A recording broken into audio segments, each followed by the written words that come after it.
You are listening to Girls Nerd Out podcast, covering all things fantasy, fandom, and funny. And here are Amanda and Chris. Hey everyone, it's me, Amanda, and this is my Chris. Hello. Greetings and salutations to you from me and all my people. Thank you. And we're here to talk to you about Night of the Seven Kingdoms, episode 4, and it's called 7. It came out actually early. 3 days early because of the Super Bowl? Yes. Yeah, which was cool. We were fine with that. And we have Dunk in a prison cell. Egg visits him there, and he's irritated, and Egg apologizes, but Dunk doesn't stay angry for very long. He's bothered, but he's not gonna hold a grudge. And actually, when Not he's against that sweet face. No. And when he's summoned in front of Prince Baelor, he actually defends Egg and says he's a good boy. That's what he tells Baelor. He's a good egg. He is. And Baelor lays out the reality to Dunk and basically tells him Aerion's out for blood. And what's even worse, his brother Daron, who is the one that was drunk at the inn, has lied and said that Egg was abducted by an enormous brute, which means Dunk has 2 Targaryen princes giving accusations. And the punishment at a minimum would be a cut off hand, likely also a foot, and more for the kidnapping. First glance, him saying that Egg was kidnapped by like a really large brute. All he knows is he had a dream that this guy's dangerous. He probably had no idea the guy was even going to the tourney or there would be anything of it. Like, he probably assumed they'd just be running around chasing their tails. He had no way of knowing that this guy would be like in the middle of all this other stuff when they showed up. Like, he probably had no idea that any of that was going to happen. Immediately, his first reaction was, "Stay away from me." Yeah, it was. He was freaked out. So the alternative is a trial by combat, which Dunk invokes. And just in case you're not book people, it's what Tyrion does at the Eyrie. No need to bother Lord Robin. I demand trial by combat. And he does that in front of the assembled Targaryen princes, Lord Ashford. And there's actually a Tyrell there, Lord Leo Tyrell. Well, Prince Aerion's an asshole. He demands a trial by 7, and that's something his father hasn't even heard about. Which is odd because, like, Maegor had a trial by 7. It was pretty famous. Like, you'd think they would have studied that part of history. Yeah, but like you said earlier, it's for an explanation. Right. Like, I know they have to like have somebody not know what that is so that they can get the point, so that somebody could explain it so the audience would know. Yeah. Because I imagine if you're a show only watcher, you'd be confused, like thinking probably along Doug's line where it's like he has to fight 7 people in a row at one time. Like, what is this? What is a trial by 7? So obviously they needed a way to explain it, but like it just seems a little odd that he wouldn't know like that big part of Targaryen history. Right. Well, although Aerion probably knew about that. That's probably where, because he seems like the kind of guy that would idolize Maegor. Yeah. So he was probably like, "Oh, trial by 7." Yeah, probably because he wants it to be dramatic and nasty, and Aerion's just not a good person. But also at the end of the day, like he probably thought this guy won't be able to scrape together 6 nights, so like I'll just win by default and I won't have to do anything. Right. Or he's gonna grab like 6 other hedge knights and it'll be a joke. Yeah. So it's explained it's an ancient practice rarely invoked, and it dates back to the early Andals, who believed that a 7 versus 7 fight would honor their 7 gods. thing, they don't really say who the Andals are, but I guess that's really not that important. I just wonder, like, people, if there's somebody that's watching this and this is their first show, like maybe they haven't seen Game of Thrones, what they're gonna think. So Yeah, like it probably that's what a lot of prequels do is they bank on the fact that you watched whatever the original was so that they don't have to go through and explain everything for every little thing. Like you'll know what's going on. So like they yeah, but bank on that a like lot for prequels. most people only remember Andal if they is because like they might remember Jorah being called Jorah the Andal. And the king of the Andals and the First Men. You stand in the presence of Daenerys Stormborn of House Targaryen, rightful heir to the Iron Throne, rightful queen of the Andals and the First Men. I remember watching someone was doing a reaction video to it, and when they were watching the history and lore parts that actually explained who the Andals were, the guy was like, I never understood what King of the Andals was. He's like, I always took it as like it was like King of the Animals, like the King of the Jungle. They're like, I know that's not what that was, but like that's just where my mind went because I had no concept of what the Andals were, so I just kind of filled in the blank. I mean, that's actually a pretty creative answer. I mean, I don't know what I would have thought. Because he's like, all their sigils are animals, and that's kind of what it sounds like. So Well, like he's like, that's where my mind went. well, most people that are book people, most people don't really like the Andals that much. I mean, it's kind of understandable. Yeah, the Andals are just odd. I mean, like the Seven, that whole religion, that's the whole like it's basically like Catholicism, but it's in this world, and all the other religions are just cooler. I'll just be honest with you. George created that based on his experience with Catholicism because he was like, okay, there's the seven who are really one. They really worship one God, but most people can't wrap their concept around the idea of like a one God with seven aspects or whatever. Because as a child, he had that same like question where he was like, okay, so wait, there's the Father, the Son, the Holy Ghost. Yep. We have three gods, right? And they're like, no, we have one. He's like, but you just listed three. They're like, well, they're the three who are one. He's like, that doesn't make sense. Like at one point, someone in the books describes it as just as a sept has seven walls, but it's one building.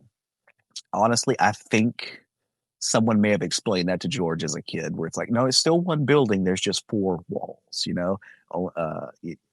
like so, like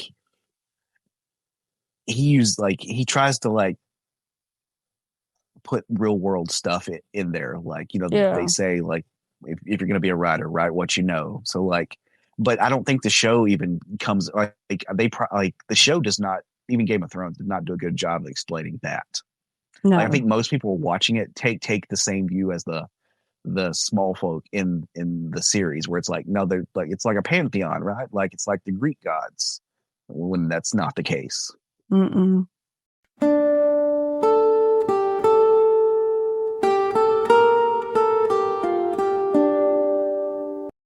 Maekar is Aerion's dad, and he's pissed off, and he's like, are you cowering behind some 6,000-year-old Andal foolery because you're afraid to face this hedge knight alone? And of course, Aerion says no, but we know the truth. And he says Sir Duncan must pay for each of his crimes against us, or would we leave a matter of Targaryen honor in doubt? And his dad snaps back and says, do not speak to me of honor, boy. Which, he knows his kid's an ass. He knows. Yes. They all know. That's probably one of the main reasons, like, he was so upset that the other two had gone astray, because he's like, oh, please don't let anything happen to them. I'm going to be stuck with this asshole. Right. And, like, to prove the But, point, like, right after that, that's when he, like, drops a walnut and asks, or like, he just points for Lord Ashford to fetch it for him on his hands and knees. Come on, But man. like at the end of the day, like when your kid turns out like that, it's your fault. It's like, what do you expect?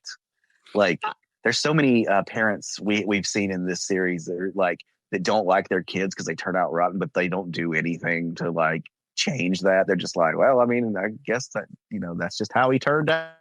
I Well, had no control over it. I do see a difference between. It's like there are some people in this universe, just like in reality, that are born with something going on, like Ramsey.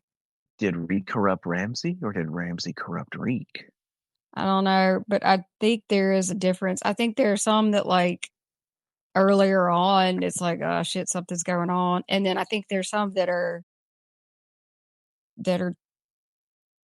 yeah, maybe have a predisposition, but then environment kicks in and it makes them like that. I don't know if Aegon has always been an asshole or It like, sounds like it. yeah, yeah, because of what happens later on. We don't entirely know, but like No, it seems that way. yeah.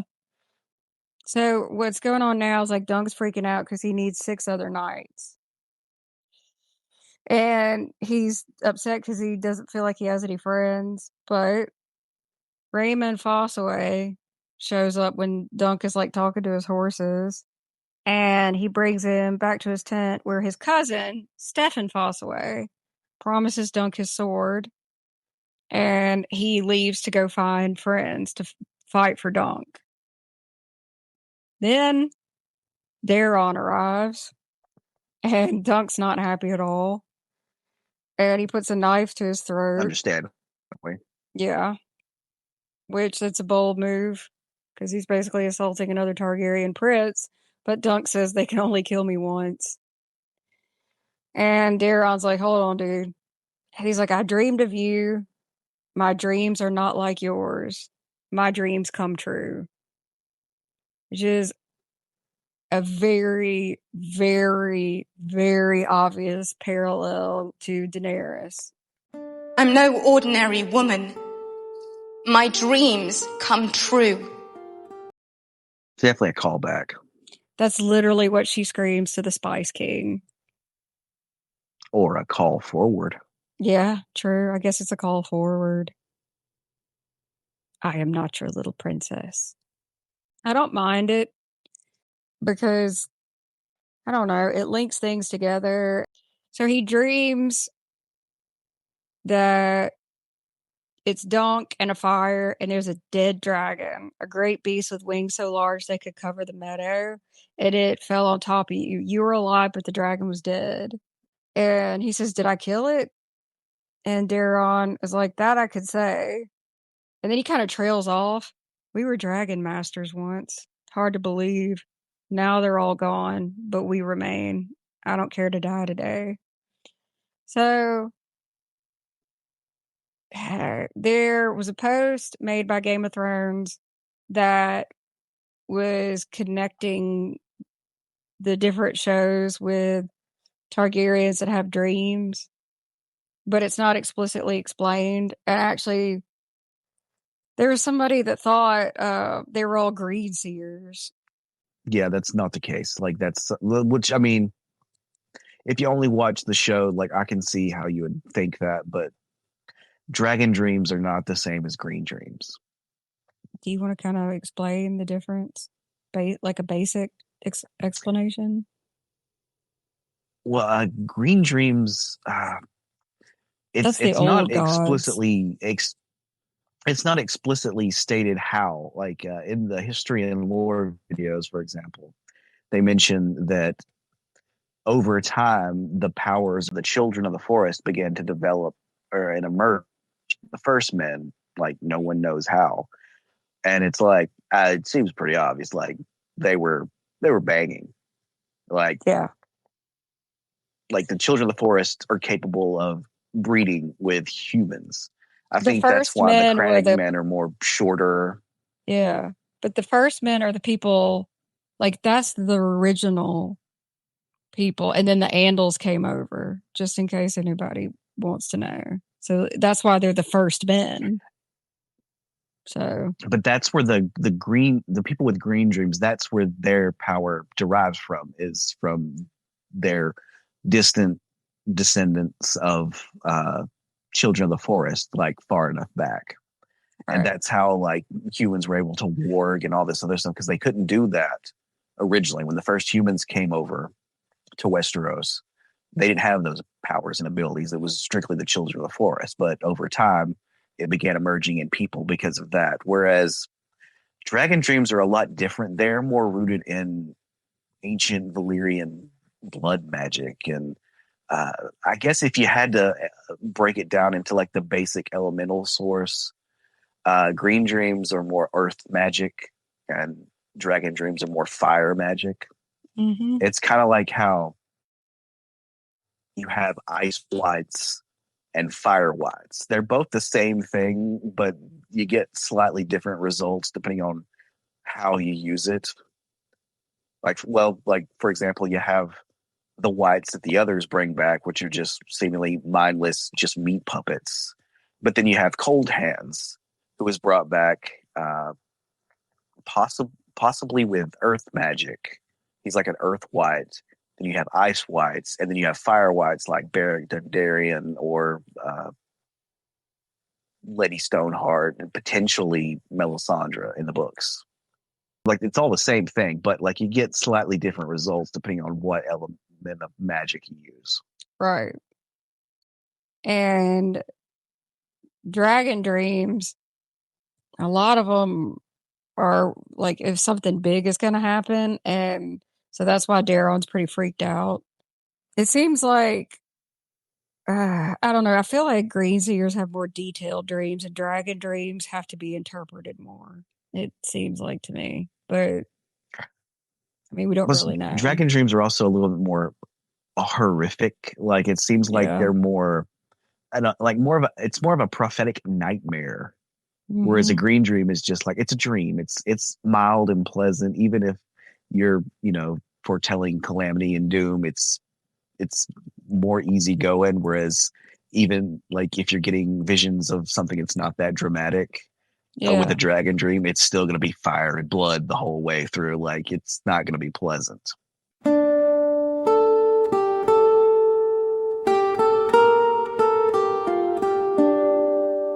Just in case you didn't think Aegon was gross, so he used to threaten Aegon with castration and like tell him he was going to make him his sister bride. And apparently he also threw his cat down a well. So he's not a good guy at all. And so Dunk goes to pay the armor, Steely Pate, and he gives him a shield, which Tanzel painted before fleeing to Dorne. And it's painted with a crest he described. It's a green elm tree and a falling star against a sunset sky. And Dunk's getting kind of paranoid because of everything going on. And he's like, the star has fallen and the sunset heralds night. And he's like, this shield's all painted up like death. And Steely Pate's trying to calm him down. He's like, the elm's alive. See how green the leaves are? That's summer leaves for certain. So Dunk says, Oak and Iron guard me well, or else I'm dead and doomed to hell. And it's kind of ominous, but also hopeful. And he asks him how much he owes, and Steely Pate's like, from you, a copper. So he's trying to make him feel better. Dunk has become like he's the champion of the regular guy. That's what he is. He's already got people seeing that.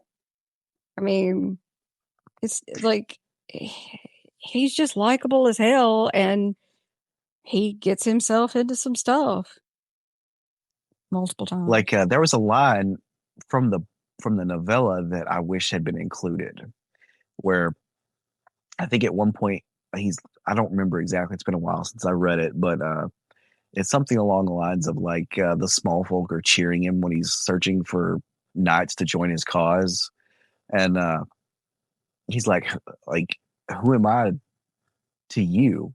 and they're like a knight who remembered his vows, and they didn't include that, and like I was a little disappointed because like it would have took 2 seconds to film that.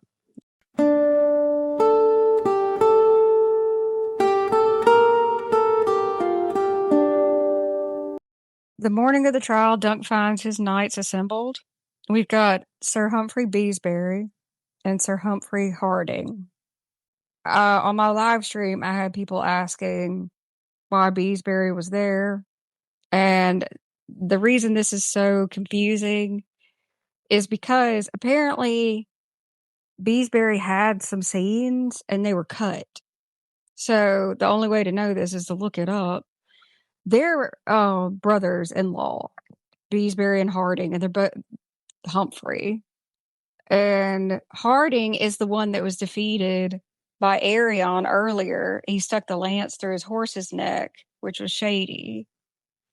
And Harding is actually a champion of the tilts. And he had a bunch of victories. He defeated Medgar Tully and Joseph Mallister. And then he went up against his brother-in-law, Humphrey Beesbury. And they broke 12 lances against one another before Harding won. And the small folk actually called it the Battle of Humphrey, because they're both called Humphrey. And he had defeated 14 knights in total that day. And then he was dishonorably defeated by Aegon. And so that made his loss even worse because it had no honor because Aegon was just awful and shady. So Beesbury is there because Harding is his brother-in-law. Harding is the one that is literally going to fight with a shattered leg. Because he's like, can you even fight? And he's like, on a horse I can. And I'm like, damn, dude. Justice for Lord Beesbury. Okay, well, this Beesbury's interesting, at least. He has a mustache that doesn't match his hair. I don't know if you know that. I did not know that. Yeah, because they cut all of his scenes. He's got a pencil thin mustache almost. He looks like somebody that is going to tie somebody to a railroad track. Like, you need to see a picture. He's got like brown hair, but he's Okay. got like an orange I mustache. don't remember him at all. I don't remember a guy that looks like that. Yeah, because they cut all of his damn parts. So he actually talked several times, but they were all cut. So we've also got Sir Robin Riesling. He's the one-eyed guy. It's kind of crazy. Obviously, he wants to be in on it. And a lot of people's absolute favorite, we have Lord Lionel Baratheon, the Laughing Storm. The Laughing Storm. His armor looks really cool. Really damn cool. Then we find out Sir Stefan Fossway's an asshole. He goes up to Duncan. He's like, I fight with Prince Aegon and the accusers. And I don't know. We kind of already knew that beforehand. Yeah, but like Lionel's like looking at him with this like mischievous grin. I can't fully figure him out. I guess he just gets amused by things, or maybe he already knew and he was waiting for him to say it. I don't know. But Raymond, his cousin, is pissed. And he's like, you told Sir Duncan to rely on you. And Stefan's like, well, our prince would not have made me a lord elsewise. So he did it for a lordship. But like, weren't the Fossways already lords? Like, they have a house and a sigil, right? Like, what were they beforehand? Castellans? Well, I mean, maybe it wasn't Stefan. Well, he could be like a second son or a third son. Yeah. I kind of figured it was like that. Raymond's like totally offended. And he pushes him away and tells Dunk to knight him, which is very brave. And Dunk kind of wavers because you have to be a knight to knight somebody, and he's not. Yeah, Dunk's not really a knight. Right. And before people talk about how it's vague or blah blah, well, I mean, it was originally meant to be vague. There's a lot of hints there that, like, if you pick up on in the novella, it's clear, he's not actually a knight. But eventually, George confirmed it at a Comic-Con that yes, Dunk is not actually a knight at this point. Yeah. Actually, I don't think he ever gets a knighthood, but he might at some point. I feel like he will. But that's the whole point of the story, though, is he's not a knight, but he keeps a knight's vows. It's very, very much like how Brienne of Tarth is. Like, she's, well, I mean, in the books anyway, she's never actually been knighted or anything, but she's still like, like, I'm not official, but like, I will keep the vows. Lord Lionel steps in and does the knighting for him, which is good. But like, people always, I guess, because maybe it's just show only people or people forget or whatever. I guess it's not explicitly stated very much in the show. But when Jaime Lannister was young, he was in awe of the knights and the King's Guard and the honor and all that. I mean, Yes. he wasn't an ass. Like, young Jaime isn't young Joffrey or Tommen either. Like, there's times in the books when he's either talking to somebody about it or he's thinking about, like, what Barristan Selmy and Arthur Dayne and what the White Bull. He talks about them a lot. I mean, like, he's jaded now, but young Jaime Lannister just wanted to be a really great knight, actually. I believe at one point in the book, he thinks back on how, like, his father was thinking about marrying him to Lysa Arryn or Yeah. Lysa Tully at that point in time, when he was like 14 or 15, something to that effect. Like, and he had sent Jaime to River Run, and they were having a dinner, and Jaime paid absolutely no attention to her whatsoever. He sat next to the Blackfish at dinner, who was one of his heroes, and just bombarded him with questions the whole time, because that was one of his guys, like one of the knights he looked up to. Yep. That's all he really thought about were these epic knights and all the stories and stuff. So I like to bring that up every once in a while. Jaime wasn't always Jaime, and I think he will have an arc that's way different than the show. God. Oh, absolutely. Yeah. Like that, he didn't even really have an arc in the show. No, he had In a the beginnings ruined of arc. one, and then it just kind of fell off. God, it was awful.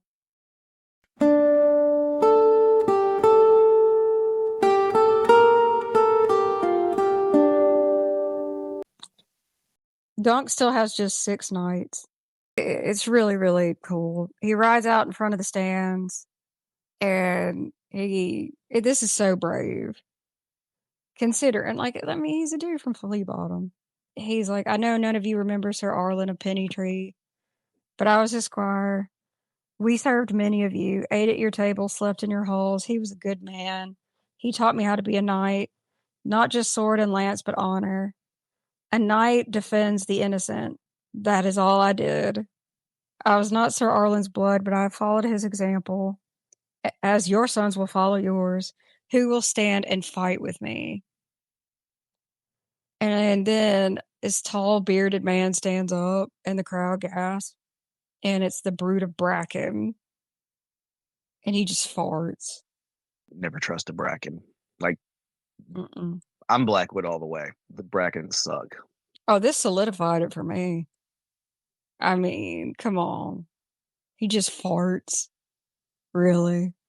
But Dunk ignores him and calls out, has courage deserted the noble houses of Westeros? I will not believe it so. Are there no true knights among you?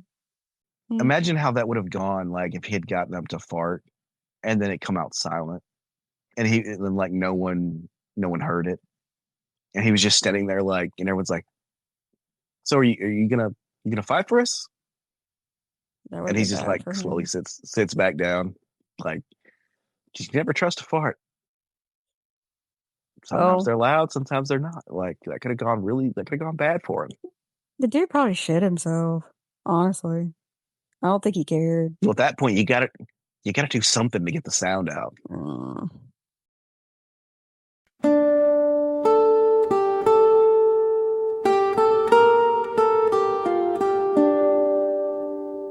Talk about perfect use of a song.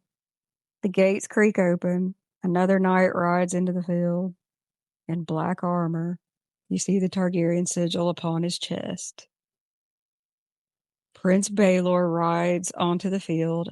I will take Sir Duncan's side. And the Game of Thrones theme song starts. It was epic. I cried. Seriously.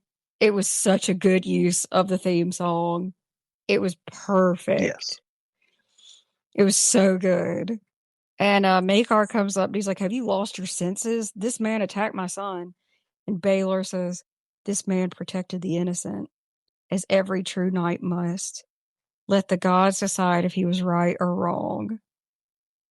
And it's like, damn. That's the air right there. That. Hell yeah. And Arian and Maekar kind of grimace because it's like, oh. So the fuck shit your son did, yeah, you got the air in on this now, by the way. So congrats. You know Maekar's like, man, I hate my kid, man. This kid sucks. And that's a pretty epic ending to that. I asked Chris this. To me, Baelor has a lot of parallels with Rhaegar. And Chris agreed with me. Rhaegar is Daenerys' older brother. Just in case you don't know. We saw him for like 3 minutes? Maybe not even 3 minutes. 2, a half a minute. Rhaegar's a really good person for what we know. Granted, we don't know a lot. In the books, literally only Robert Baratheon is the only person that has anything negative to say about him. Even Ned Stark doesn't think anything bad about him, and Oberyn Martell also doesn't really have anything negative to say about him. In the show, they gave him something negative to say about Rhaegar, but I don't believe even he has anything negative to say in the book. No. We're told about Rhaegar is that he was bookish, and one day he just went down into the yard and said, oh, I guess I need basically to learn how to be a knight, how to fight. He discovered something in a scroll or something and then came down the next day and said, it appears I must be a knight. And it was prophecy. But Baelor is also bookish. He's known to be smart. And he's not known to have like a crazy temper or anything like that. Neither was Rhaegar. Like, Baelor can fight, and so could Rhaegar. But that wasn't like the only thing they could do. And like, like Robert and his Warhammer, and like that's it. That's all you got. Like, Yeah, that's all you got. That's all you got. With them, like they're well read, known to have a pretty decent attitude, and can fight. And I feel like there's parallel there because this is a big tourney. Rhaegar has a big tourney in his story. And I mean, hell, there's parallels with Aegon and basically any Targaryen that's an ass. Pretty much. True. Yeah. I don't know what Ares was like as a kid. I'm not sure.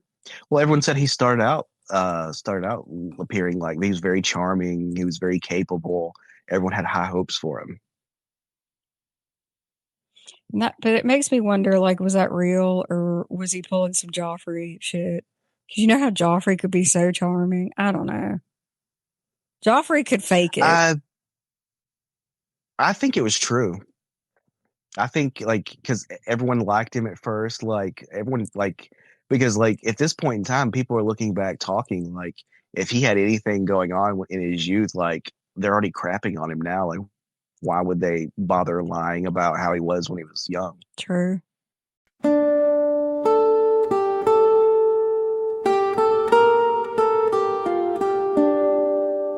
I think they've done like a really, really good job. I think this was a great episode. I mean, it's Yes. getting great ratings. I don't really, the only criticism I have is I wish the episode was longer so they didn't have to cut some stuff, because there's a lot of turny stuff they could have put in, but you and I talked about it. Like, I think they would rather have a short episode and leave people longing for more than risk it, because, season 8 didn't go very well and House of the Dragon is whatever it is. So I think they were being conservative with this show just to see how it went. It's funny because the one that's really good is the one that got shortened because of the one that's not good. Yes. I have high hopes that season 2 will be longer because they know, okay, this did really well. I don't think it'll be like full on hour episodes considering the novellas are short, but they could bump it up to like 45 minutes, maybe like an extra 15 minutes per episode. Considering the ratings of this show,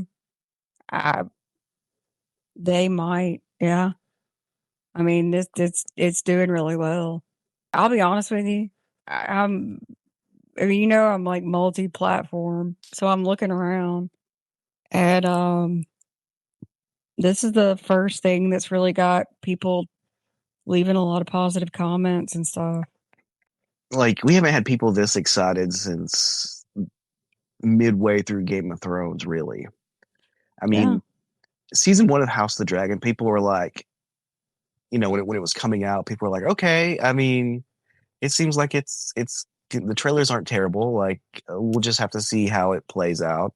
And people liked season 1, but they weren't really excited about it because season 1 was supposed to be the kind of more boring part that has to lay the foundation. This is this character. This is that character.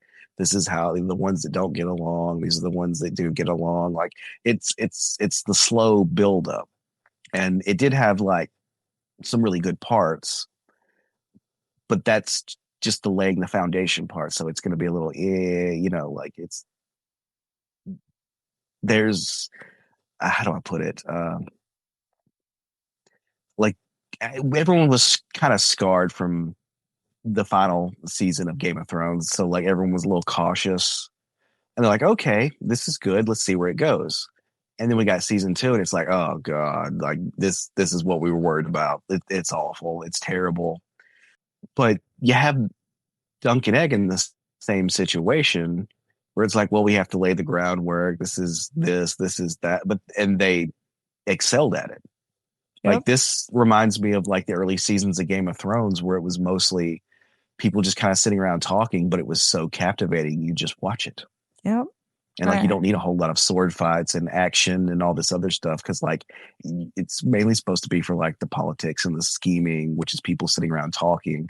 This is less of that. Not a lot of scheming and stuff, but there's a little bit here and there kind of going on. People are saying it's a perfect time for this series because people right now desperately want to have a hero.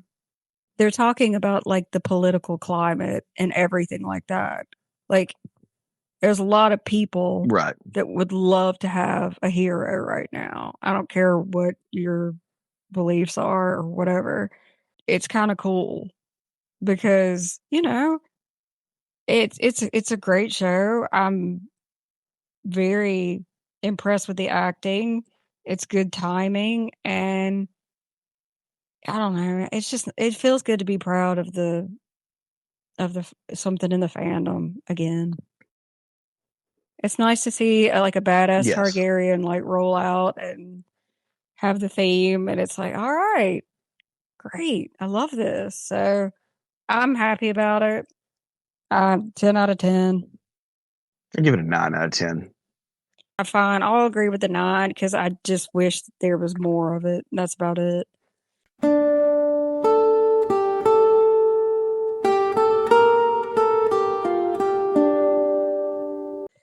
Thank you guys for hanging out with us. The next episode is going to be a lot because it'll be the actual trial. It should be fun. Yes, it will be fun. Tell everybody bye, Chris. Bye, Chris. Hey, it's Amanda here. Thank you for listening to my podcast. And if you don't mind, go on over to YouTube and Instagram and follow the podcast there. And that way you'll get alerted the next time an episode drops. Hope you enjoyed it, and we'll see you next time. Thanks for listening to Girls Nerd Out Podcast. Now no one can say you know nothing.